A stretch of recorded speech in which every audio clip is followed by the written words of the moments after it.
Bom dia, pessoal. Bom dia para todo mundo. Levanta da cama aí com bastante alegria, porque a semana está no meiozinho, né? E nós ainda temos o dia de hoje, amanhã e sexta-feira para enfrentar até a chegada do fim de semana. Então, bom dia para você. Vai lá tomar seu cafezinho, enquanto eu vou atualizando aqui as informações sobre o que aconteceu ontem e sobre o que vai acontecer hoje também, para que você comece bem informado seu dia, tá bom?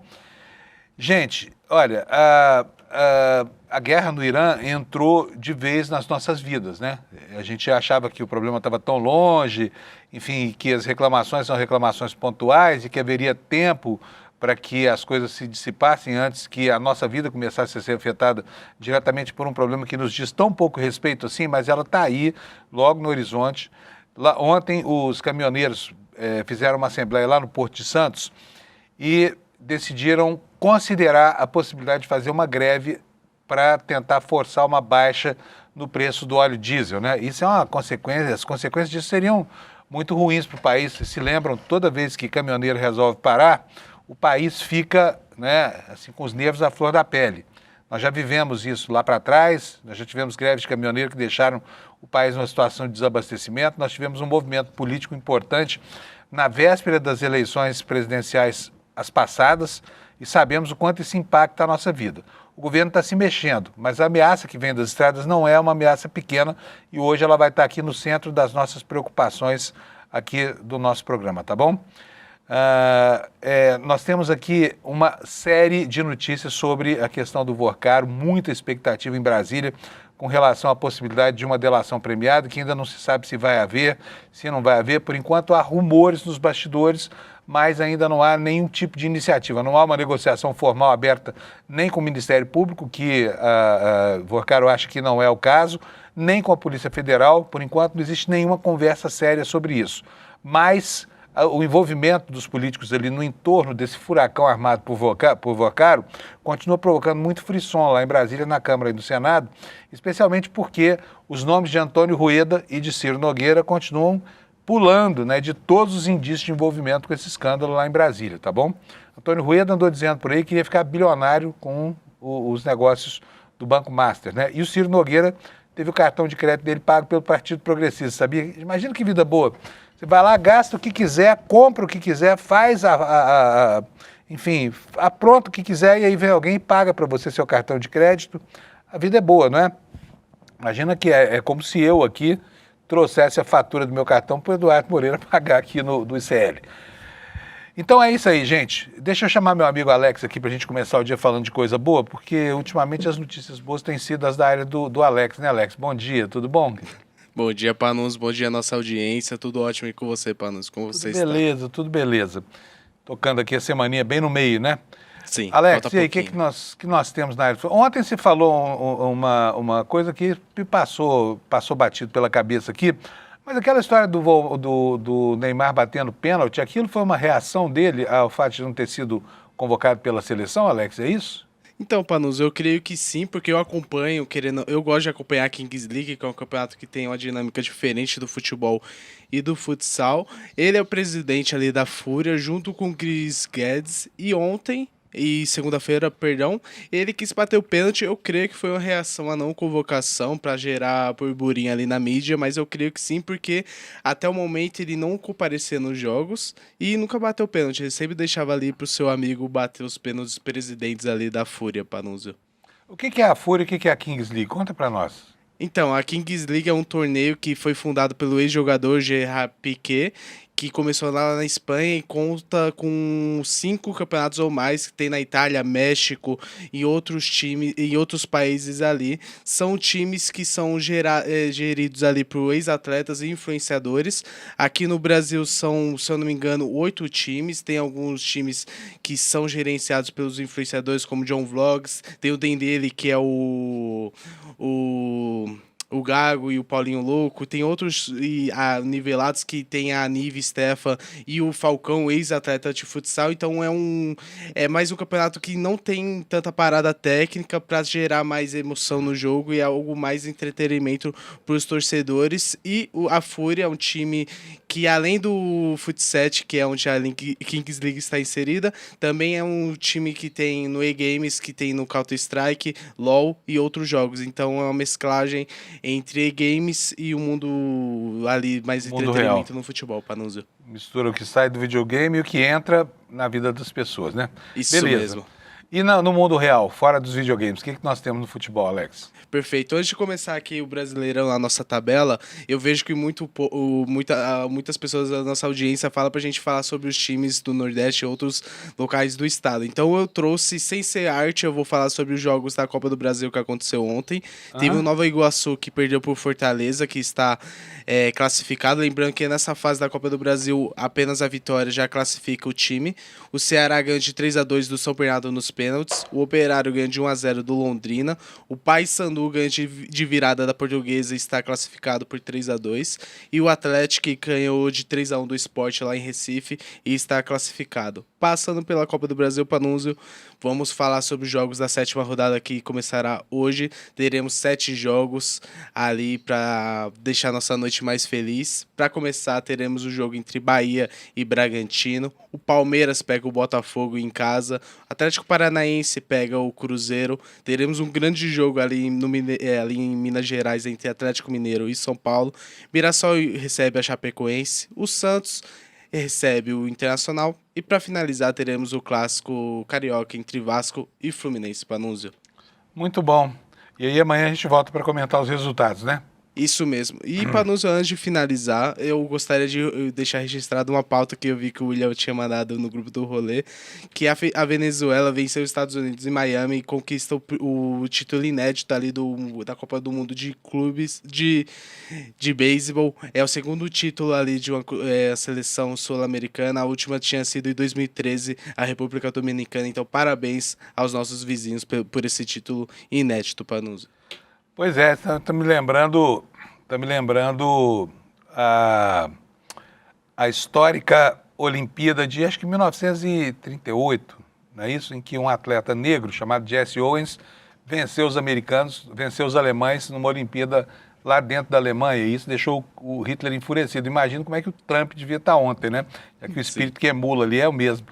Ô, Alex, e temos mais? Apenas isso mesmo, passamos por tudo. Amanhã eu acho que eu não estou aqui, mas o Vitão que estará no meu lugar. Como assim? Quem é que vai botar o programa no ar aqui? Será o Vitão. É que amanhã tem um compromisso pessoal, mas já fica aqui registrado para nós. Tá bom, então. Beleza, um abraço. Obrigado, viu, Alex? Pessoal, vamos então ver os destaques aqui no site do ICL, mas antes a meteorologia, né, para você saber como é que vai estar o tempo aí. Hoje nós temos aí chuva subindo do sul, em direção ao sudeste e ao centro-oeste, portanto o mapa da meteorologia hoje traz um alerta aqui que pega desde o sul do Mato Grosso do Sul até a fronteira extrema ao sul do país, lá na divisa entre o Rio Grande do Sul e o Uruguai, tá? Então aqui tem um alerta vermelho, dizendo que há condição para tempestades. Esse alerta diz o seguinte, que deve chover entre 30 e 60 milímetros por hora nas horas de maior pluviosidade, 30 e 60 litros de água por metro quadrado de área, e o acumulado pode chegar a 100 milímetros por dia, 100 litros para cada metro quadrado, tá? Ventos de até 100 quilômetros por hora, que podem provocar risco de queda de energia, estrago em plantações, queda de árvore, etc, etc. Essa é a previsão para o pior que nós vamos ter hoje de efeitos meteorológicos aqui no nosso estimadíssimo Brasil, tá bom? E agora nós vamos ver, e sem falar que vai chover também, aqui tá a previsão de chuva grande, em toda essa região alaranjada aqui, que vai desde o centro até o sul do Pará e depois entra pelo Maranhão e pelo Piauí. E agora a gente vai ver as temperaturas, para a gente saber como é que vai ficar as temperaturas e a condição do tempo, né, na capital do seu estado. Lá no Rio Grande do Sul, como eu falei, chuva chegando, né, tem pancadas de chuva aqui, trovoadas previstas, mas a temperatura permanece alta, vai ter 30 graus lá em Porto Alegre, em Florianópolis a temperatura vai a 29 e em Curitiba a 27 graus Celsius. Aqui na região da capital e do litoral paulista, a chuva vai dar um tempo hoje, tá? A promessa é de um dia nublado, obviamente que pode chover aquela chuvinha fraca de fim de tarde, mas a temperatura também fica alta, fica na casa dos 29 graus. E no Rio de Janeiro também, dia com muitas nuvens no céu, segundo o INMET, máxima de 33 graus. Cariocas, aproveitem aí porque o outono maravilhoso já chegou, tá? E daqui a pouco essas temperaturas vão baixar e muito. Em Vitória, a temperatura máxima chega a 31 graus Celsius, também não deve chover. Em Belo Horizonte, 27 graus também. há possibilidade de chuva isolada, pouca chuva lá na capital dos mineiros. Vamos agora para o centro-oeste brasileiro. Em Campo Grande, 30 graus Celsius de temperatura, deve chover em Campo Grande, deve chover também em Cuiabá, onde a temperatura vai a 35. Em Goiânia vai a 28, também com chuva, e Brasília, 26 graus Celsius de temperatura nos momentos de maior calor. Em Porto Velho vai fazer 31 de máxima, pancadas de chuva estão previstas e a mesma previsão para Rio Branco, né, onde a temperatura chega a 31 graus Celsius. Manaus vai a 33, em Boa Vista, Roraima, nós teremos, deixa eu baixar o mapa aqui para você ver junto comigo, senão não tem graça, né? Vai a 35 graus Celsius lá em Boa Vista, né? Boa Vista, esse ano, entre as capitais mais quentes do Brasil. Em Macapá, a temperatura vai a 30, vai chover. E em Belém, no Pará, nuvens, pancadas de chuva isoladas, com trovoadas, 30 graus de máxima. E em Palmas, no Tocantins, a temperatura vai a 32 graus. No Nordeste brasileiro, chove no Maranhão, São Luís deverá ter máxima de 29 e Teresina, de 30 graus, também chove. E em Fortaleza também estão previstas pancadas de chuva, temperatura máxima de 28. Chove também em Natal, onde a máxima vai a 29, em João Pessoa, onde vai a 30. Em Recife, o tempo vai ficar nublado, não há previsão de chuva e a máxima é de 31.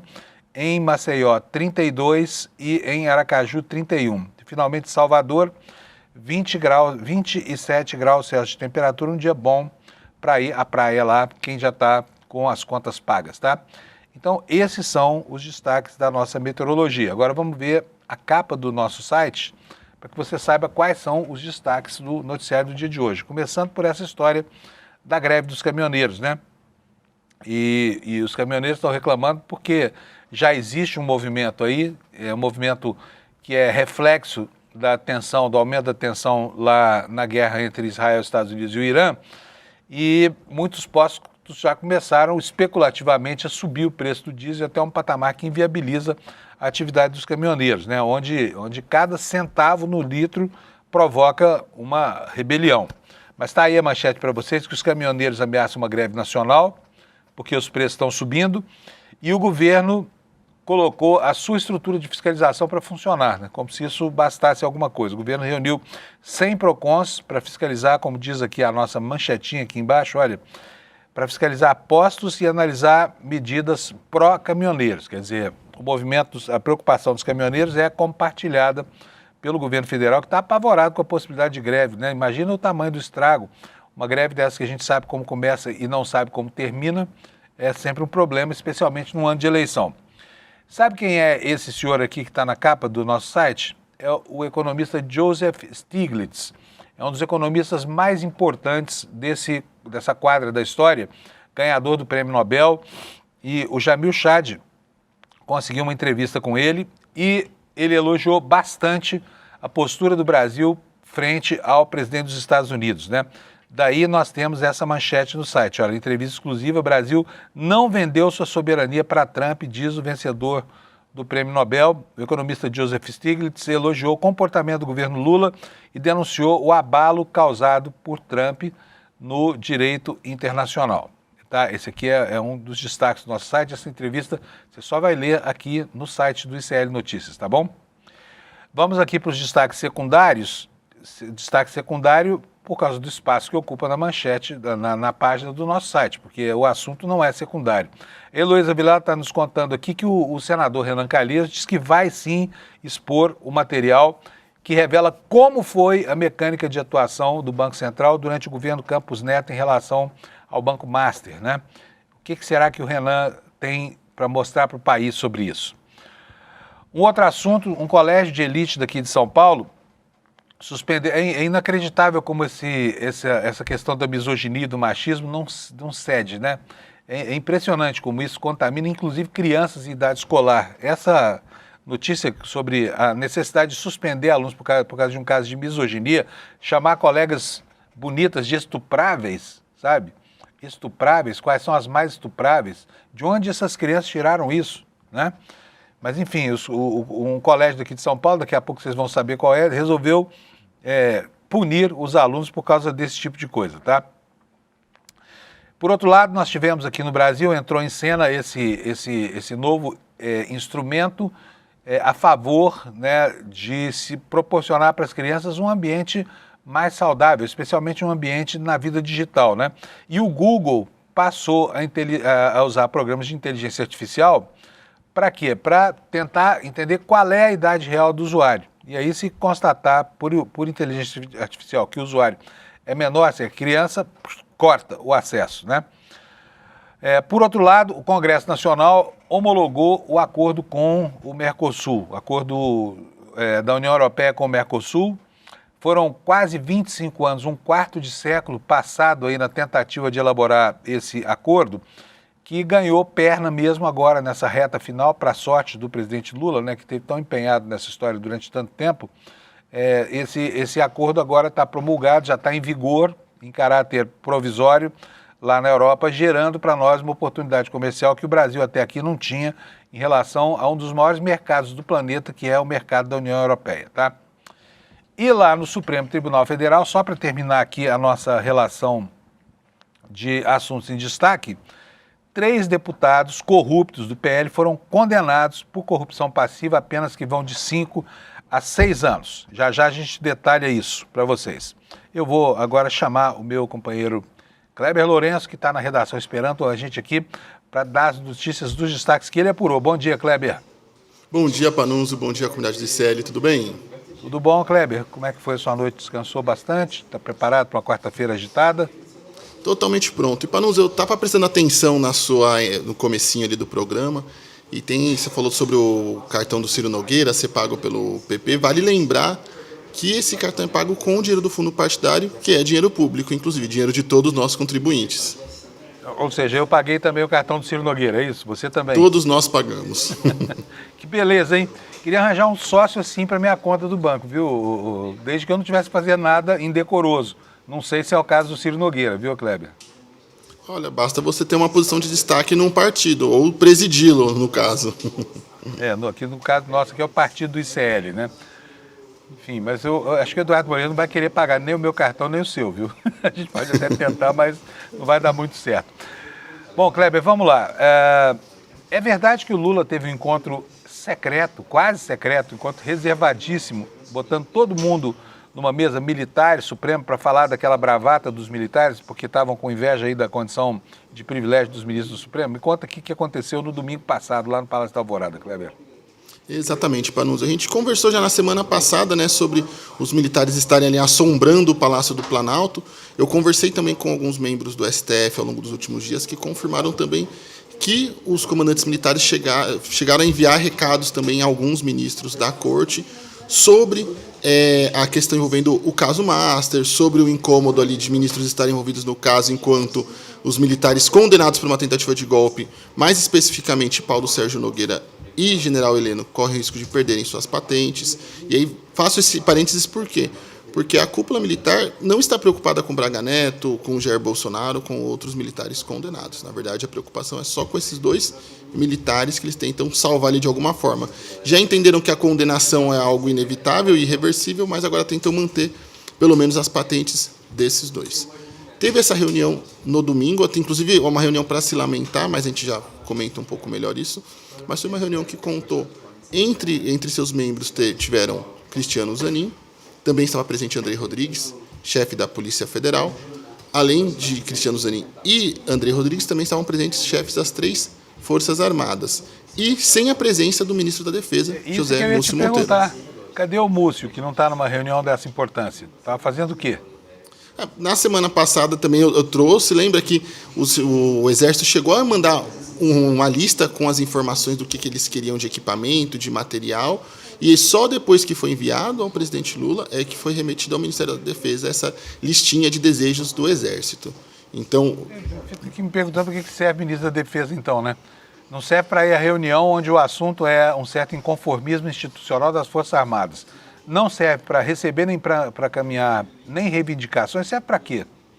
Não, e é uma situação, uma verdadeira bagunça, Panunzio, porque as Forças Armadas não têm um projeto estruturado de defesa da soberania nacional, ou até mesmo de defesa do Estado brasileiro. Nas conversas que se tem sobre precisamos fortalecer as Forças Armadas, não é algo integrado. O Exército manda uma listinha, a Marinha manda uma outra listinha e a Aeronáutica manda uma outra listinha. Não tem nada integrado. É cada força ali vendo da sua própria perspectiva as necessidades, mas sem um plano conjunto. Então, mais uma vez, é uma verdadeira bagunça a situação das Forças Armadas e esse pessoal está ali pedindo mais dinheiro constantemente e querem, inclusive, 2% do PIB direto para o bolso deles. Agora, Kleber, o Brasil tem dois institutos que são uma vergonha, sabe? São privilégios indizíveis aqui, que são totalmente imerecidos e constituem algo que está muito distante da vida de quem paga essa conta, que é o contribuinte brasileiro. Um desses institutos é a aposentadoria compulsória, que foi exterminada pelo ministro Flávio Dino, a não ser que ressuscite, que a gente não sabe. Por enquanto é uma decisão unipessoal, uma decisão liminar, né? Pode ser escrutinada e pode ser revertido depois pelo plenário supremo, mas não acredito não. Mas os militares têm a morte ficta, que é a mesma coisa, Militar que se corrompe, que apronta, que, enfim, desonra a farda que veste, como esse do golpe militar aí, continua recebendo soldo. Não ele, a família, que é a mesma coisa. O dinheiro sai da mão do cara e vai para a mão da mulher dele. Isso também gerou preocupação entre esses caras que foram lá reclamar de que o Supremo tem privilégios que os militares não têm para o Lula? É claro que não, Panunzio. Como a gente sabe, as Forças Armadas se preocupam com tudo no país, menos com o dever constitucional deles. E o que me chama a atenção, e eu lamento, é que essa reunião, embora não tenhamos muitos detalhes sobre ela, sabemos que foi uma discussão sobre conjuntura política, e entre os assuntos que foram discutidos, sim, entre os presentes, esteve o caso Master. E aí me lamenta muito que o presidente Lula esteja convocando militares para discutir política. Porque foi, inclusive, esse tipo de intromissão indevida dos militares na política que nos carregou, primeiro, para o problema de Jair Bolsonaro sendo eleito em 2018.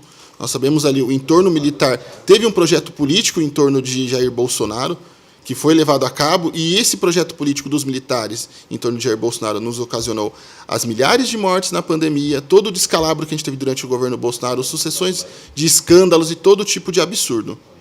E aí culminou também com aqueles acampamentos ridículos em quartéis e, por final, a tentativa de golpe do 8 de janeiro. Então, mais uma vez, nós temos militares entrando na política a convite do presidente Lula, que dentre todos os políticos que temos hoje no páreo, no debate político, em posições de poder, não devia estar fazendo algo desse tipo.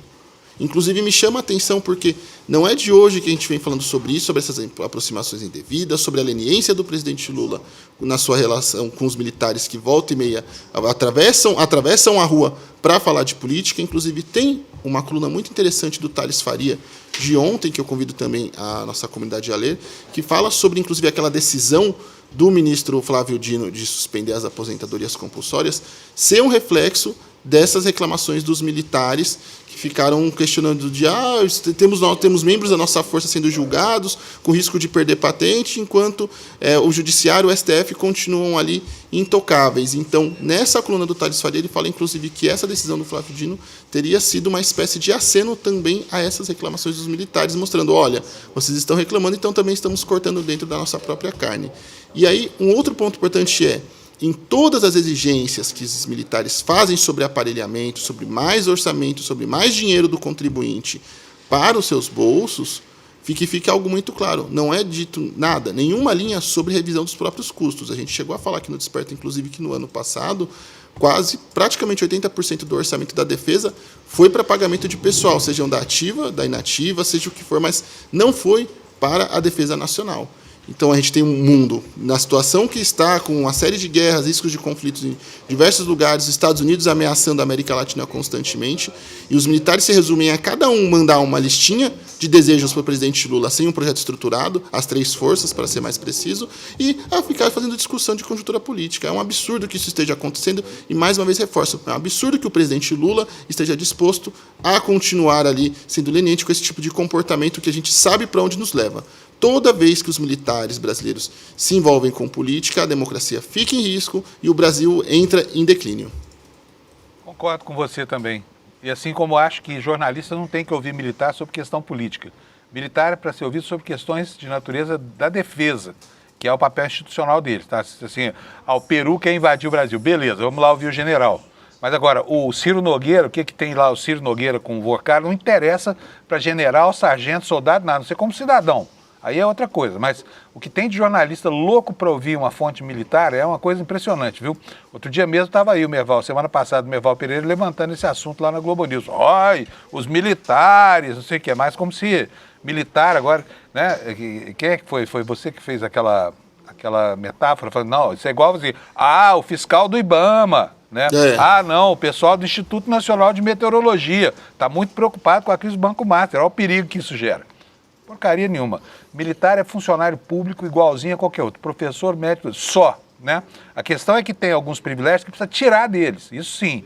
A morte ficta é um desses privilégios, tá? A morte ficta é igualzinha essa aposentadoria indecorosa de juiz corrupto que ganha como prêmio a possibilidade de nunca mais precisar trabalhar na vida, né, Kleber? Exatamente. E isso contribui, inclusive, para o buraco sem fundo, que é o fosso de dinheiro público, que é as Forças Armadas. Mais uma vez, partes consideráveis do orçamento de todas as 3 forças, todos os anos, vão para pagamento de pessoal, para salário, para aposentadoria, pensão, que seja. Não vão para a Defesa Nacional. Nós temos um custo altíssimo com as nossas Forças Armadas para pagamento de salário de militar. Eu me lembro do dado do ano passado, não sei se esse dado está atualizado, mas deve ser por aí, daí para mais. Era 25 bilhões só em pensões e aposentadorias. Tá? É muito, muito dinheiro. Bom, vamos mudar de assunto aqui, porque se a gente for ficar falando só de idiosincrasias da caserna, a gente não vence o dia, né, Kleber? Vamos lá, me conta o que está acontecendo no ambiente lá ao redor da questão do Vorcaro, no processo que deve levar, pode levar, para falar colocar o verbo aqui do jeito certo, pode levar a uma delação premiada. Como é que anda isso? Já tem um canal aberto, já tem um caminho para começar essa negociação visando ao que o banqueiro tem a informar ou não? Olha, até o momento eu conversei com tanto membros do STF quanto de outros, tanto da PGR quanto também da Polícia Federal, e embora, sim, existam conversas sobre uma delação premiada, isso não está totalmente formalizado. Sequer o STF foi notificado sobre qualquer tipo de acordo ou baliza para isso pela Polícia Federal ou pela PGR, segundo essas fontes com quem eu conversei. E também dentro da defesa do próprio Daniel Vorcaro, há uma grande incerteza. Conversei com membros ali próximos do Daniel Vorcaro e de sua defesa, e até o momento o que eles deixam muito claro é que está tudo em aberto. E o que vai deixar claro se, de fato, haverá uma delação premiada, se está se caminhando para uma delação premiada Daniel Vorcaro, é principalmente a permanência do advogado Roberto Podival, que é um dos membros da defesa de Daniel Vorcaro. Esse advogado, ele é contra a delação premiada, ele não é um dos mais favoráveis, ele vem sinalizando também a pessoas próximas de que acha muito difícil a sua permanência na defesa de Daniel Vorcaro, caso ocorra uma delação premiada, mas até o momento ele não se retirou da defesa de Daniel Vorcaro. Então isso é um termômetro muito importante para mostrar que as coisas estão sim certas e tem um problema muito grande. A gente falou sobre isso na segunda-feira e vale retomar, que é Daniel Vorcaro não pode fazer uma delação e omitir fatos. Por exemplo, foi um problema que o próprio Mauro Cid teve na delação referente à tentativa de golpe.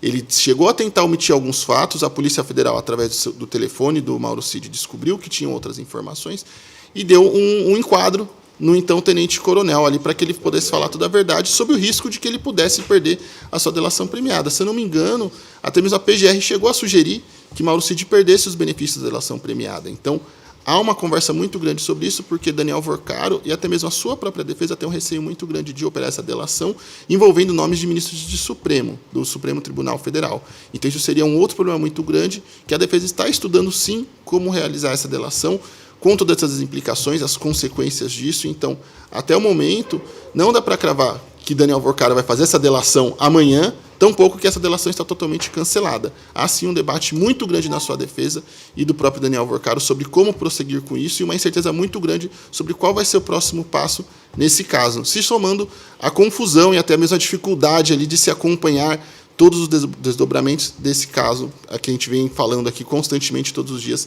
no Desperta, Panunzio. Pois é, agora é certo que teve gente mandando recados aí, né, de que o Vorcaro estaria disposto a entregar políticos. Falou recados que não se sabe de onde brotam, dão conta de um movimento que teria como alvo político. Por isso deve ter gente dormindo lá em Brasília à custa de baldes de Rivotril, viu, Kleber?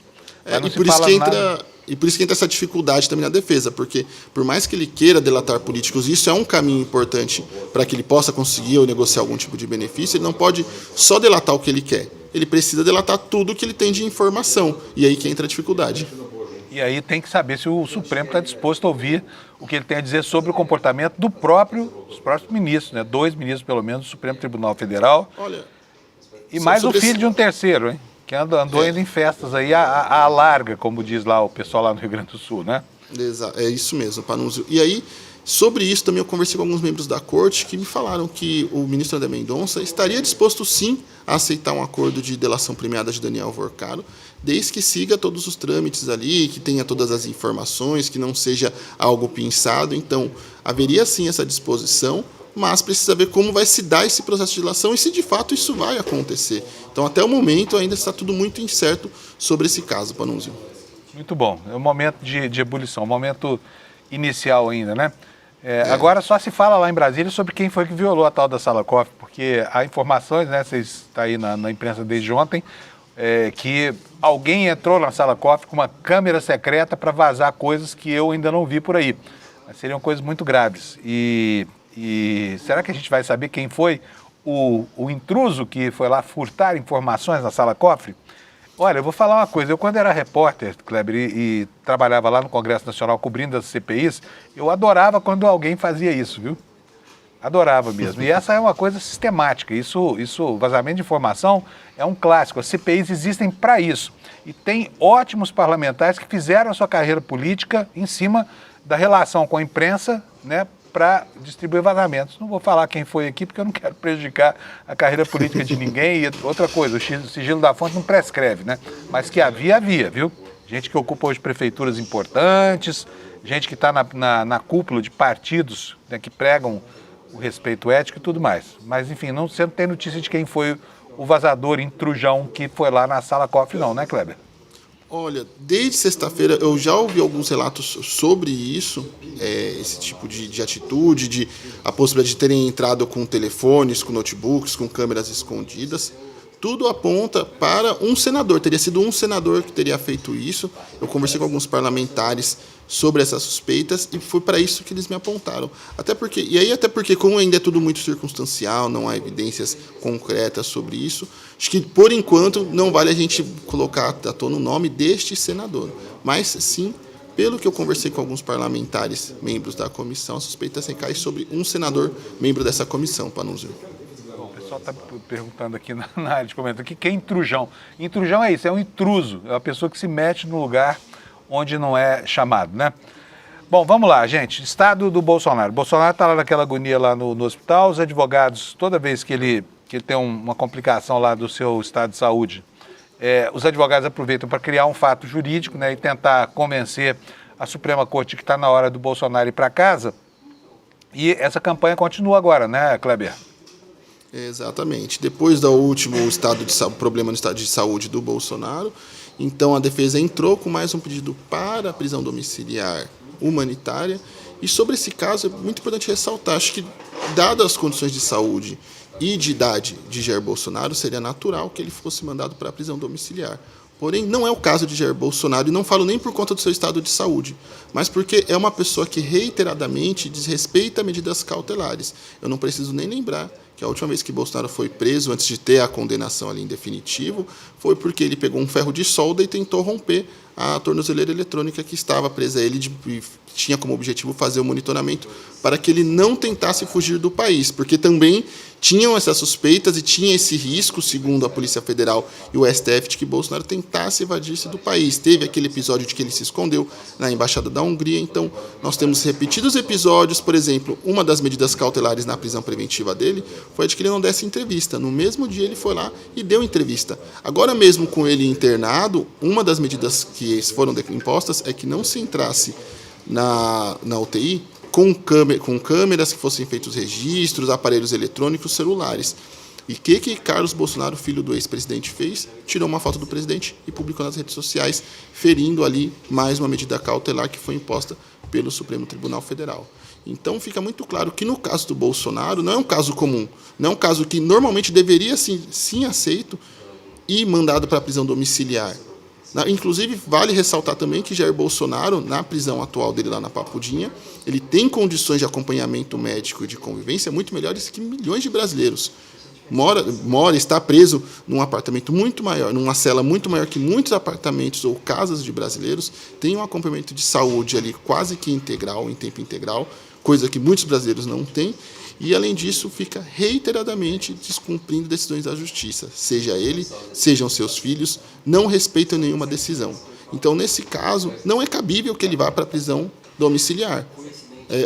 Inclusive, chega a ser um assinte de novo a defesa fazendo esse pedido, apesar de estarem cumprindo o seu papel, mas estão cumprindo o seu papel de pedir prisão domiciliar para alguém que não respeita as leis.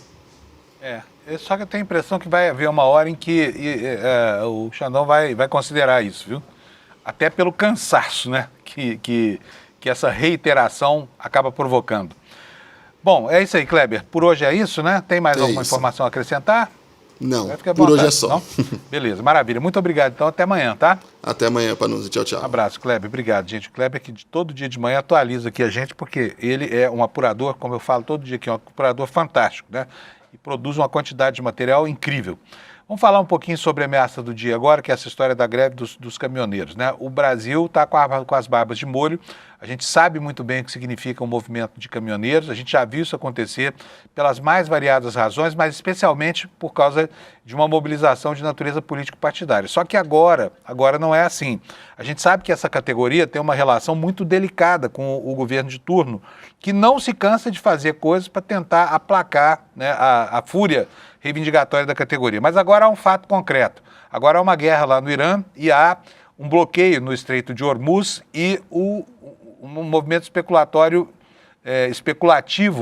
movimento especulativo mundial, que já chegou aqui no Brasil, que não tem nada a ver com isso, o movimento não decorre de elevação de preço na bomba de combustível, mas postos já estão se antecipando, né, e o governo tem uma contraofensiva aí, muito parecida, aliás, com aquela história do boi do Sarney, viu?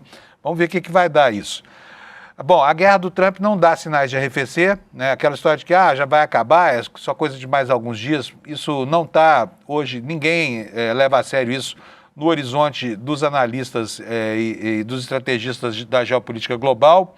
E esse reflexo vai chegar por aqui, reflexo aumento do preço dos combustíveis, porque isso já está, assim, perturbando o mundo todo.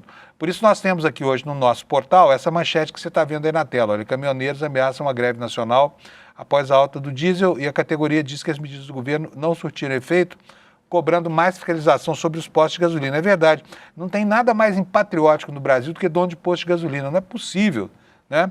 Toda vez que algo surge no horizonte, eles já aproveitam para encher o bolso de dinheiro, né? Depois, na hora de devolver, quando o petróleo não sobe, quando a inflação não alcança o patamar que eles desejariam, aí a devolução é devagarzinho, mas para subir é num pulo, né?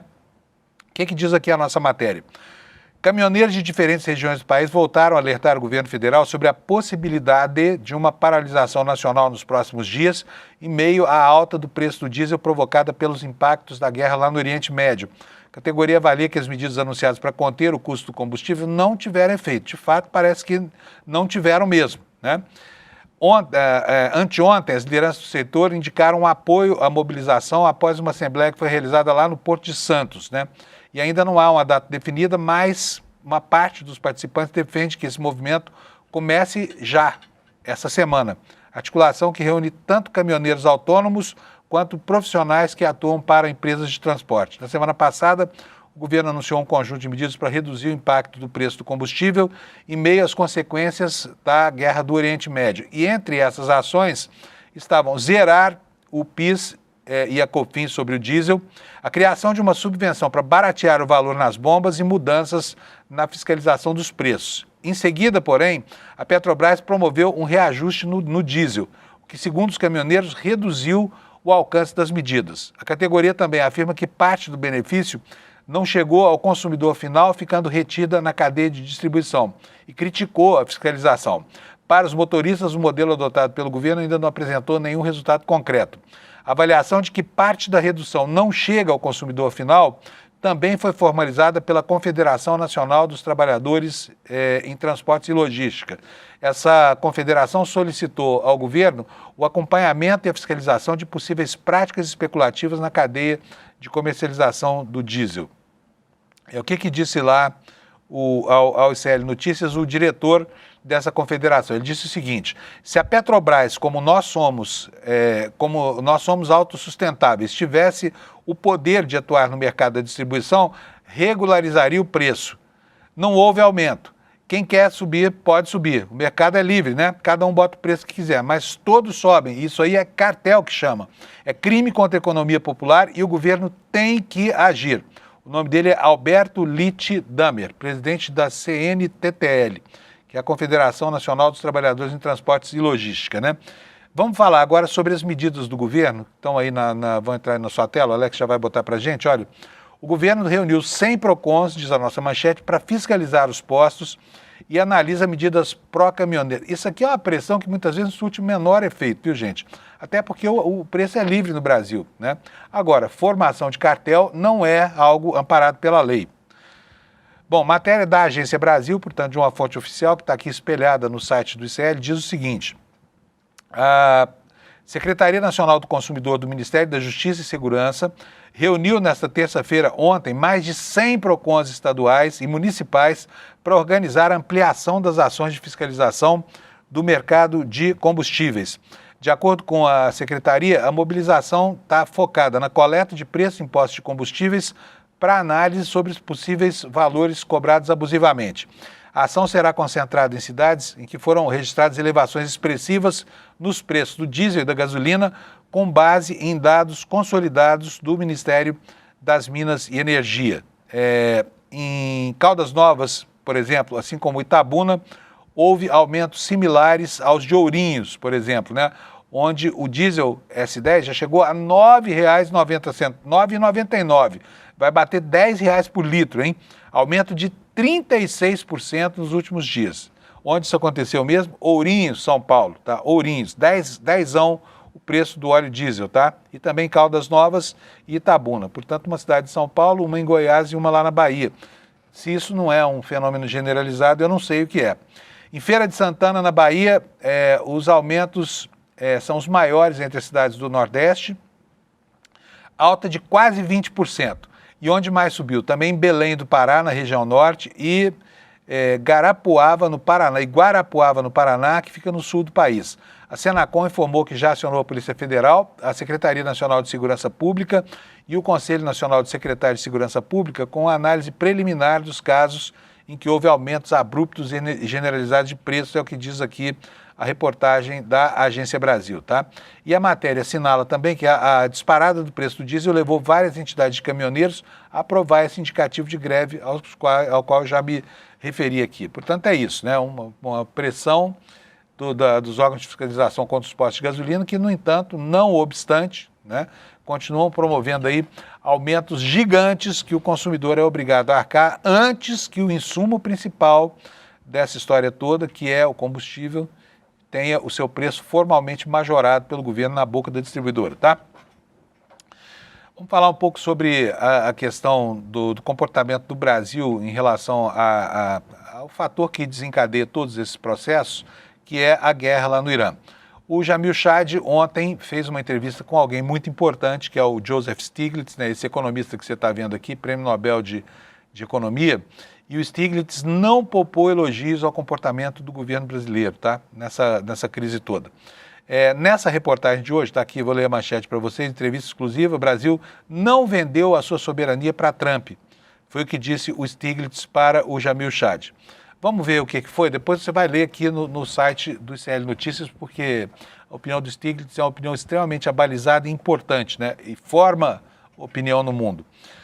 A matéria diz o seguinte: o Brasil não vendeu sua soberania para Donald Trump e acertou na resposta que deu ao chefe da Casa Branca, avaliação do norte-americano Joseph Stiglitz, vencedor do Prêmio Nobel da Paz.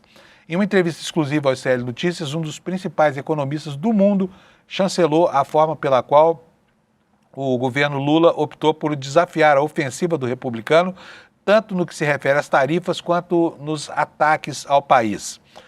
Ele disse o seguinte: o que o Trump fez foi romper com todos os aspectos do direito comercial internacional, assim como quebrou o direito internacional de forma mais geral com as guerras. Na avaliação dele, são as camadas menos favorecidas dos Estados Unidos que vão sofrer mais com as políticas de Trump no comércio, porque os produtos vão ficar mais caros. Ele disse o seguinte: as consequências econômicas serão mais sentidas de forma desproporcional pelos pobres. Trata-se de um imposto sobre os americanos pobres, o americano médio, e isso aumenta a desigualdade. Por quê? É preciso sempre lembrar que a sobretaxa, que parece punir as economias do mundo, na verdade entrega a conta desse castigo para o contribuinte americano, que afinal de contas é quem paga por essa sobretaxa, né? Embora a justiça americana tenha feito desabar o castelo de cartas aí do Trump, acabando com a sua política, né, de hipertarifas globais. Bom, Stiglitz destaca como essa realidade é traduzida numa crise de renda e de capacidade do cidadão ter como arcar os seus custos. Ele falou: as pessoas nas camadas mais baixas estão tendo dificuldades reais para conseguir arcar com as necessidades mais básicas. O economista ainda aponta como Trump passou a usar as tarifas de forma política, interferindo em assuntos domésticos de outros países, como no caso daqui do Brasil, né, com relação à sua preferência por Bolsonaro e família, inclusive pelos filhos conspiradores que estão lá soprando no ouvido do Trump o tempo inteiro que ele precisa fazer maldades contra o Brasil. Em meados de 2025, a Casa Branca anunciou que impostos sobre produtos brasileiros tinham sido colocados por conta de uma suposta perseguição ao ex-presidente Jair Bolsonaro, perseguição judicial, condenado finalmente, né, por causa do golpe de Estado. Aí o Stiglitz fala o seguinte: no final, Trump, entendeu que as tarifas sobre carne estavam custando enormemente aos americanos. Quer dizer, o Eduardo Bolsonaro insufla no ouvido do Trump a necessidade de punir um país estrangeiro que o Trump provavelmente nem sabe onde fica, que é o Brasil, né? E aí a conta vai direto para o bolso do consumidor americano. Ele falou o seguinte, ó: o Trump entendeu que as tarifas sobre a carne estavam custando enormemente aos americanos, assim como o suco de laranja e café. É o Starbucks, ironizou ele, né, fazendo uma referência indireta ao James Carville, que foi o estrategista político do Clinton, que falou: é a economia, estúpido. Aqui o Stiglitz fala: é o Starbucks, estúpido. Ele teve de retirá-las, anunciou essas tarifas, mas silenciosamente, sem dizer para ninguém, retirou metade delas. Por quê? Porque ficou insustentável politicamente, tá? Para Stiglitz, o Brasil adotou o tom certo para desafiar os Estados Unidos. O restante da entrevista você vê aqui no nosso site, no iclnoticias.com.br, tá bom? Vamos falar agora, pessoal, sobre a questão do Master, né, e a relação da antiga diretoria do Banco Central, nos tempos de Campos Neto, com o que acabou acontecendo ao banco desse sujeito chamado Daniel Vorcaro. Tem aqui no nosso site a manchete, que você vai ver agora. Renan diz que vai expor material que revela a atuação do BC de Campos Neto no caso do Banco Master. E possivelmente os relatórios das reuniões do Banco Central estarão ali com os votos dos diretores em diferentes momentos, né? Vamos ver do que trata aqui, matéria que foi escrita pela nossa super Heloísa Vilela. A Comissão de Assuntos Econômicos do Senado recebeu na segunda-feira, 16, todos os documentos requisitados pelo senador Renan Calheiros em relação ao caso do Banco Master. O Tribunal de Contas da União enviou o material exigindo que seja mantido o sigilo sobre ele e que a consulta aos documentos adote critérios rigorosos. Mas o senador avisou que vai anunciar nesta quarta-feira, hoje, a quebra desse sigilo. Ele manterá segredo apenas sobre o que a lei manda: informações bancárias, fiscais e telemáticas. Então, hoje, se o Renan cumprir a promessa dele, nós vamos ter um dia emocionante, né? A nossa reportagem aqui da Heloísa Vilela descreve o seguinte: o material contém informações importantes sobre toda a atuação do Banco Central ao longo da história da criação, crescimento e liquidação do Banco Master. Esse período é exatamente o período do governo Bolsonaro e do Campos Neto lá no Banco Central. Possivelmente os relatórios das reuniões do Banco Central também estarão ali com votos de diretores em diferentes momentos. E aí a gente vai poder conhecer a mecânica de funcionamento desse grande conselho lá do Banco Central e saber como é que funciona, né, essa engrenagem aí que, no momento errado, protegeu, sim, a ascensão desse banqueiro vigarista. Mas vou voltar aqui para o texto de Heloísa Vilela. A expectativa é de que seja possível traçar uma linha do tempo de toda essa história com datas e decisões tomadas pela autoridade monetária. A expectativa é de que haja registros de novo aqui. A expectativa é de que haja registros das discussões da diretoria sobre a decisão de permitir que o Master passasse a atuar no mercado de empréstimos consignados que fraudaram aposentados do INSS. Depois que o atual presidente do BC, Gabriel Galípolo, tomou posse, o banco investigou a atuação da instituição e afastou funcionários, afastou 2 funcionários. Um deles, o ex-diretor Otávio Ribeiro Damaso, hoje trabalha aonde? No Nubank. Trabalha lá no Nubank, como consultor, onde, aliás, também trabalha o Campos Neto, né? Como consultor para assuntos regulatórios e de gestão de riscos. O ex-presidente do BC, Roberto Campos Neto, é vice-chairman, também trabalha lá no Nubank, a mesma coisa, lembra aqui a Heloísa Vilela.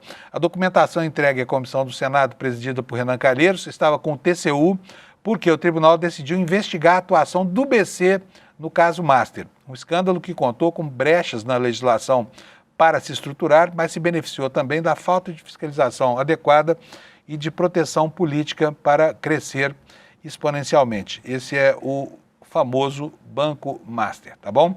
Então, senador Renan Calheiros, estamos esperando, tá? Nós estamos loucos aqui para conhecer o funcionamento das engrenagens internas lá do Banco Central. Gente, aqui em São Paulo, mais um caso escabroso, né? Todo santo dia surge na mídia aí uma revelação do que acontece com a cabeça das crianças que estudam em colégios de elite de São Paulo e que acabam reproduzindo valores que certamente são ensinados em casa. E são valores horrorosos, né? Olha só a manchete que a gente tem aqui. O Colégio de Elite de São Paulo suspendeu alunos por causa de mensagens misóginas em grupo. E sabe que são mensagens terríveis, assim. Eu fico me perguntando aqui o que os pais dessas crianças ensinam para elas, né? Porque não é possível que essas brincadeiras sejam algo inconsequente, que assuntos dessa natureza não sejam discutidos no ambiente da família, que afinal de contas é quem dá ao jovem, ao adolescente, né, os valores sobre os quais ele vai construir o cidadão que será no futuro. E veja só o que aconteceu aqui. Mensagens misóginas compartilhadas no WhatsApp por adolescentes do colégio particular São Domingos, no bairro das Perdizes. É um colégio que é muito bem reputado aqui em São Paulo, tá? Essas mensagens levaram à suspensão de alunos, segundo uma apuração do UOL. A escola não detalhou o conteúdo, nem especificou quantos ou quais seria a participação de cada um dos estudantes do caso. Alunas ouvidas pela reportagem relataram medo e insegurança depois de uma troca de mensagens em grupo de WhatsApp de estudantes do 9º ano do colégio, né? Então são crianças que estão aí com 15 anos de idade, quase, né? Meninas disseram que a lista teria sido compartilhada na semana passada com nomes, olha que absurdo, como alunas elencadas como mais e menos estupráveis. Adolescentes do 9º ano de ensino fundamental têm entre 13 e 14 anos de idade, eu botei um a mais aqui. Isso aqui reproduz na íntegra algo que a gente já ouviu, um disparate que a gente já ouviu no Brasil, que foi aquela história do Bolsonaro com a deputada Maria do Rosário dizendo não te estupro que você não merece. É o mesmo tipo de raciocínio, absolutamente bolsonarista, tá aí desrespeitoso. Bom, vamos lá. O conteúdo com os nomes dos adolescentes teria sido apagado logo depois do envio e por isso o UOL não conseguiu ter acesso às mensagens. Mas um estudante do ensino médio do São Domingos afirmou que a lista sumiu quando a direção do colégio tomou ciência do ocorrido. Foram realizadas conversas em sala de aula com as turmas dos ensinos fundamental e médio. Procurado, o Colégio São Domingos confirmou que tomou ciência de um conjunto de mensagens de caráter misógino. Em uma nota enviada pelo diretor pedagógico do colégio, que se chama Luiz Fernando Beaufort, o conteúdo também foi classificado como ofensivo à comunidade escolar, em especial às estudantes, em total desacordo com os princípios e valores da instituição. Né? Então, enfim, fica aqui o registro do disparate que isso representa, uma situação completamente anômala, crianças aí no início da sua puberdade, tratando mulheres que são, segundo os critérios deles, sexualmente desejáveis, como estupráveis. Isso é um absurdo, né? Isso é um completo absurdo. Ainda com relação ao comportamento de jovens, de crianças e adolescentes, uma informação que nos parece auspiciosa. Vamos ver como é que vai funcionar, né? Que é o uso da tecnologia em benefício da implantação de critérios para que crianças não frequentem ambientes tórridos e tóxicos que são eminentemente adultos, onde elas estão expostas a todo tipo de de animal selvagem, predadores sexuais nesse ambiente das redes sociais, né? O ECA Digital fez com que o Google passasse a usar a inteligência artificial para prever a idade do usuário, né? Eles sabem tudo sobre a gente. Por quê? Porque a gente se torna previsível com as informações que a gente dá para eles. O Google é capaz de dizer de cadeira qual é a minha idade, qual é a sua idade, quais são os nossos hábitos e tudo mais, né? Matéria da Folha Press, espelhada aqui no site do ICL Notícias, nos conta que o Google passou a usar as IAs, as inteligências artificiais, para quê? Para estimar a idade de usuários a partir do comportamento online. Buscas realizadas, vídeos assistidos, etc. É uma medida que visa cumprir as novas regras estabelecidas pelo ECA Digital. O ECA Digital é aquele estatuto que foi promulgado agora, que passou a vigorar agora, que prevê regras para o comportamento digital de crianças e adolescentes. No YouTube, que é uma das principais plataformas da empresa, a mudança já aparece de forma prática. Usuários com menos de 16 anos vão precisar de supervisão dos responsáveis para criar ou manter canais, incluindo a publicação de vídeos e comentários. Então não pode mais. Se o garoto quer ter um canal no YouTube, o pai e a mãe vão ter que autorizar, tá? A empresa também mantém versões voltadas ao público infantil, como, por exemplo, o YouTube Kids. Essa iniciativa começa a ser aplicada no Brasil com a entrada em vigor do ECA Digital, que estabelece novas regras para as plataformas digitais com foco na proteção de menores. De acordo com o Google, o sistema utiliza aprendizado de máquina para analisar sinais da conta e indicar se o usuário provavelmente tem mais ou menos de 18 anos de idade. A partir dessa classificação, a empresa passa a aplicar automaticamente restrições como bloqueio de conteúdos, classificação indicativa mais alta, filtro de buscas e limitações e recomendações. Tá? A ferramenta que faz parte de um conjunto de medidas para adequar as novas regras com as publicações que já são existentes. Então é uma boa medida, né? Tomara que essas inteligências artificiais se justifiquem e, enfim, e que vigorem em benefício dos nossos jovens e dos nossos adolescentes, tá bom? Bom, eu tenho mais um minutinho só. Eu quero dar aqui uma notícia boa para quem é MEI, tá? Tá andando lá na Câmara o projeto para ampliar o limite de faturamento para MEI, porque é considerado muito pequeno hoje em dia, né? E a informação dá conta do seguinte: o plenário da Câmara aprovou, por unanimidade, o requerimento de urgência para o projeto que amplia o limite do faturamento das MEIs, tá? E foram 430 votos, nenhum voto contrário. Com aprovação, esse texto pode ser votado diretamente pelo plenário da Câmara, sem passar por comissões, e essa medida encurta o caminho de análise e permite que a proposta avance mais rapidamente. O limite vai subir de 81 mil por ano para 130 mil reais por ano, permitindo agora a contratação de até 2 empregados por MEI, tá? Proposta que altera as regras do regime criado por uma lei lá de 2006. Bom, pessoal, por hoje é isso aqui no Desperta, e já vai começar o N1 aí, onde tudo isso vai ser aprofundado. E hoje eu quero, antes de encerrar o programa, convidar você para se inscrever se inscrever no nosso canal aqui. Se inscreva no canal, você recebe as notificações do YouTube quando os nossos programas entrarem no ar, e você vai ficar o tempo inteiro permanentemente informado sobre o que está sendo veiculado aqui pelo ICL. E nos ajuda muito se você fizer uma avaliação dos nossos conteúdos, se você curtir ou se você comentar os nossos conteúdos. Isso é muito importante para nos ajudar com a classificação lá nos algoritmos, tá? Portanto, ao vir ao nosso canal, não deixe de se inscrever. Inscreva-se, passe a frequentar a nossa comunidade, ela é bem bacana e você vai gostar bastante, tá bom? E nós também. Quero desejar bom dia para vocês, desejar que vocês tenham uma quarta-feira maravilhosa. A gente se encontra aqui amanhã, às 7 horas da manhã, em ponto, com mais uma edição do Seu Desperta, tá? Bom dia para você, até amanhã.